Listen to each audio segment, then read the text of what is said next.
Hello, in this short video I'm going to highlight the TBG Mortgage and Investment Calculator. I will briefly explain the layout and its functionality, but let's get started. There are three separate areas of the calculator. The left side, in light yellow, where you will find the mortgage tools. The right side, in bright yellow, is where you will find the investment tools, and in the bottom in the white is where you will find the payment schedule or amortization schedule. Okay. The calculator itself was built using Microsoft Excel, but will work on either a PC or a Mac. The white cells are where you'll input the data, while the gray cells represent data output based on formulas. These formulas cannot be changed. Also, if you're unsure as to the cell functionality, simply move your cursor over the cell's title and a text box will pop up with information regarding that particular cell. Most of us find that pretty helpful. Okay, first let's get started over on the mortgage side, the left side, where you'll see the following: mortgage information, extra payments, mortgage summary, fixed rate or ARM, we're talking about adjustable rate mortgages there, balance owed, and tax deduction. I think this area of the calculator is pretty self-explanatory, with a couple of possible exceptions of which I would like to point out now. Regarding the extra payments, let's say you wish to accelerate the payoff of a loan by adding $100 each month towards the principal balance, and you would like to make this extra payment on a continuous monthly basis. You would enter 100 in the payment and 1 for the payment interval, which represents monthly. Okay. See how this changes the interest savings and the overall outstanding balance? If I go back to 0, see what happens? Go back up to 200, see what happens. Okay? Also, extra annual payment. If we would like to include an annual lump sum payment each year, say in June after the tax refunds, we might enter, say, 2,500 and 6, which represents the 6th month of the year. These payments are identified in the payment schedule below as well. So we would enter 2,500 for the annual payment, and I want to put it in every June. Okay.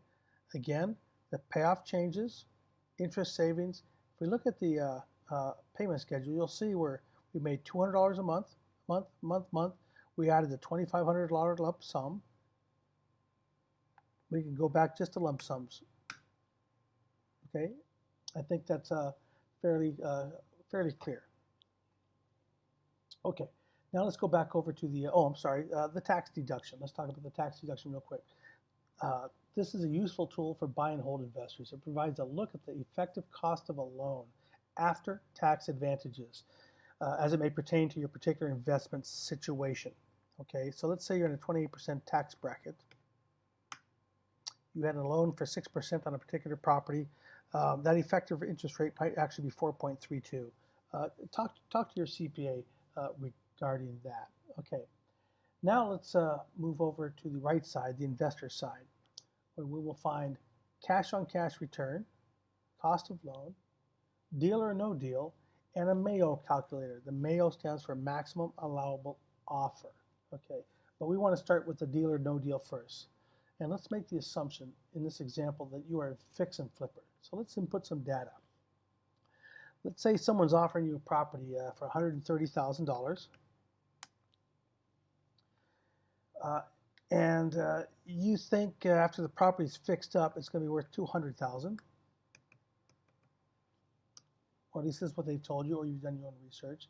You think the cost of repairs is $25,000. The holding costs might be $10,000, and the cost of the sale, you need a couple of realtors plus the closing costs and such. You think it's at 7%. Okay, the profit potential in this particular deal is going to be $21,000. So you might move forward with that. That's kind of how this one works here. Okay, let's move down to the Mayo calculator for a moment. Maximum allowable offer again. Let's plug in, because now we're making an offer. We found a property we think it's worth $200,000 after repair. We think the repair cost is 25%, or 25,000, sorry.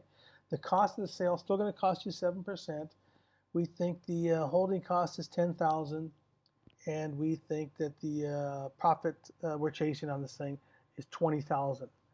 My maximum allowable offer is somewhere between 115 and 131 potentially. Notice the difference between these two formulas. One is based on the anatomy of a deal and the realization that not all investors are created equal. Yes, we'd all love to get the deal at no more than $115,000, but I think I can potentially go as high as $131,000 by understanding the components of that deal. Okay? Let's say, for instance, that I'm a realtor myself, and I'm not going to charge myself the 3%. I can sell my property at 4%. I can go higher. You see the 70% formula doesn't move. The 70% formula, which I think we've all read and heard, is based primarily on 70% of the ARV and the repair costs. These are the only two numbers to affect it. But quite frankly, as I'm going to show here in just a moment, holding costs is another big piece to this puzzle that that a lot of folks don't take into account. Let's go up to the cost of the loan for a moment. Okay, the cost of money plays a huge role in the potential acceptance of an offer or whether to turn the offer down.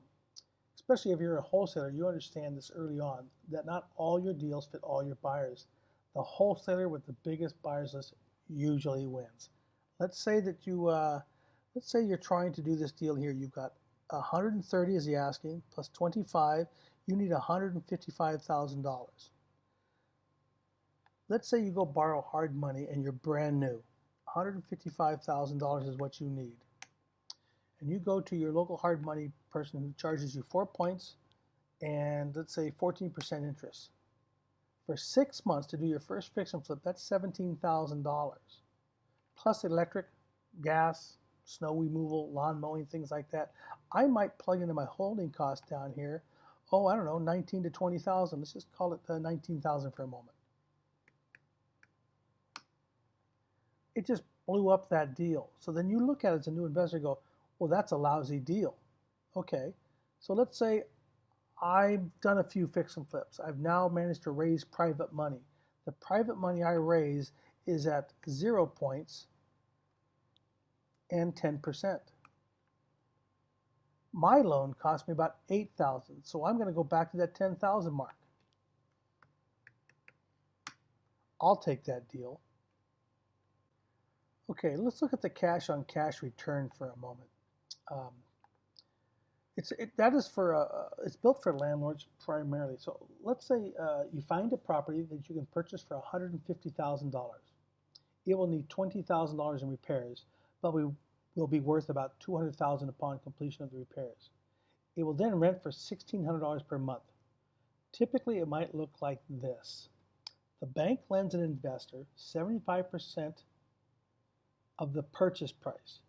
So you would get a new loan for $112,500. Let's say your interest rate is 5.5. It's on a 30-year mortgage, and let's say that January 1, 16 is the start date. Your principal and interest only is $638. Okay. Let's say the taxes on this particular property are going to be, let's say, $1,200, maybe $1,500, and about $1,000 annually in insurance. So roughly speaking, you've got about $850 a month principal, interest, taxes, and insurance payoff. Okay. We said it would rent for $1,600 a month. Back over in the cash on cash. The out-of-pocket expense on this is going to be $37,500. That represents the 25% you had to put down in the original loan, plus $20,000 in repairs, for a grand total of $57,500. So you take $57,500 and you'd plug it in there. What we're saying here then is a quick back of the napkin. This is not after all the expenses and your taxes and all that. This is just a quick snapshot, back of the napkin look at a cash on cash return saying, listen, if I put $57,500 into this property, roughly speaking, I'm making 15 to 16% cash on cash return, and it's going to take me a little over 6 years to get my money back. Okay? Okay? That's kind of how the calculator works, and this concludes the tutorial video on the layout and functionality of the TBG Mortgage Investment Calculator.